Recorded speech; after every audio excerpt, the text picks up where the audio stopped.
नामक यह कहानी एक डाकू के हृदय परिवर्तन की कहानी है, जिसे इसके लेखक सुदर्शन ने बड़े ही भावपूर्ण ढंग से प्रस्तुत किया है।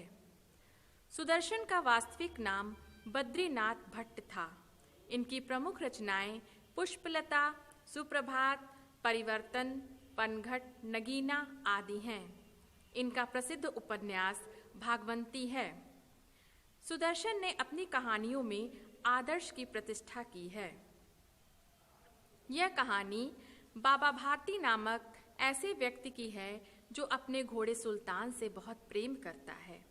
उसका घोड़ा सुंदर और बलवान है। उन्होंने अपने घोड़े के प्रेम में सब कुछ छोड़ दिया था। वह गांव के बाहर एक छोटे से मंदिर में रहते और भगवान का भजन करते और बचे समय में घोड़े की सेवा करते। उन्हें लगने लगा था कि वह सुल्तान के बिना नहीं रह सकते।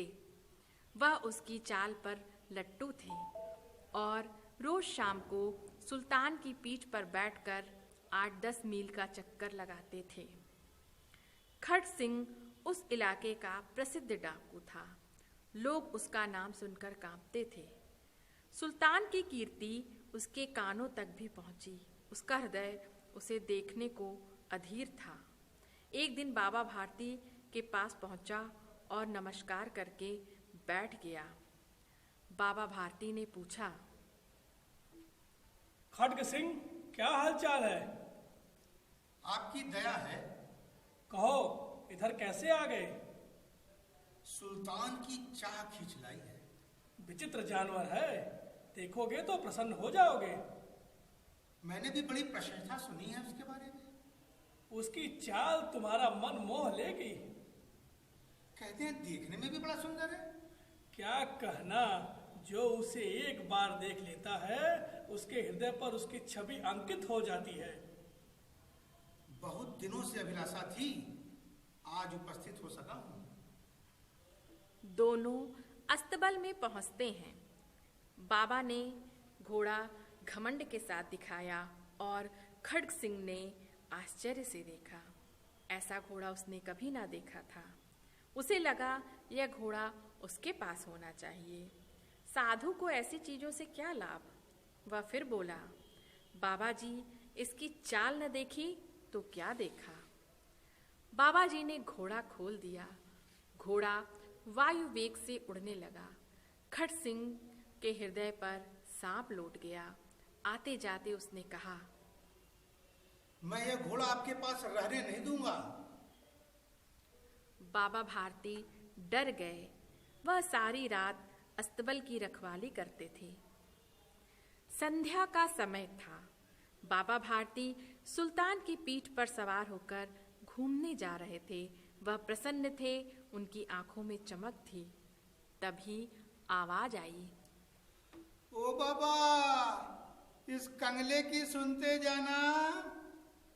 क्यों, तुम्हें क्या कष्ट है? बाबा, मैं दुखिया हूं, मुझ पर दया करो। रामावाला यहाँ से 3 मील है, मुझे वहां जाना है। घोड़े पर चढ़ा लो, परमात्मा भला करेगा।